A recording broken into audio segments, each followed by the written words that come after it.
I'm Chris Gould with Geeks on Tour, and I want to just give you a very short show and tell about what is a Chromebook.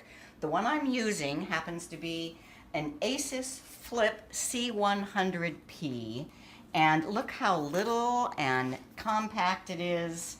And when you open it, the first thing you will notice, well, it's called a flip because you can turn the screen all the way around and you can use it like a tablet. But I think the greatest thing about these is that they are full keyboard, trackpad laptops. You can use it with touch screen, or you can use it with the trackpad, but I prefer to use it with a mouse. It's just so much easier. So I'm going to plug in my mouse. All right. The first thing you'll notice on the screen is that there are more than one choices of who to log in as. This can be completely personalized for multiple people. Or there's even an option down here at the bottom that says Browse as Guest. That, I think, is a great option for giving this to the grandkids. Just let them browse as guest. I'm first going to log in as Jim, so that I can point out a couple of things. First, that login shows his little face in the lower right-hand corner.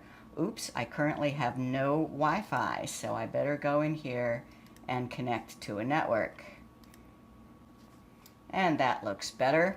So this is a Chrome browser. Anything you can do with Chrome browser on a laptop, on a Windows or Mac machine, you can do on a Chromebook. So we can go to Gmail, and we're seeing Jim's Gmail. We can go to Photos, and we see Jim's photos here. So this is Google. Everything attached to your Google account is accessible. Now, another thing that is customized to whoever is logged in is your shortcuts up at the top, your favorites. So notice that he has something called WFR Control Panel and Wish List Member. Also, down at the bottom, the buttons that he has, 1, 2, 3, 4, 5 different buttons, plus this one, which is the launcher. I'm going to now log out from Jim and log in as me.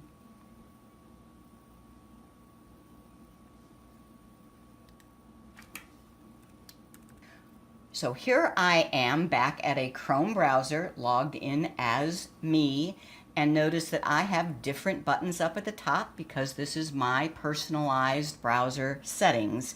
And I have 1, 2, 3, 4, 5, 6 buttons at the bottom in addition to that one. I can see my email. I can see my photos.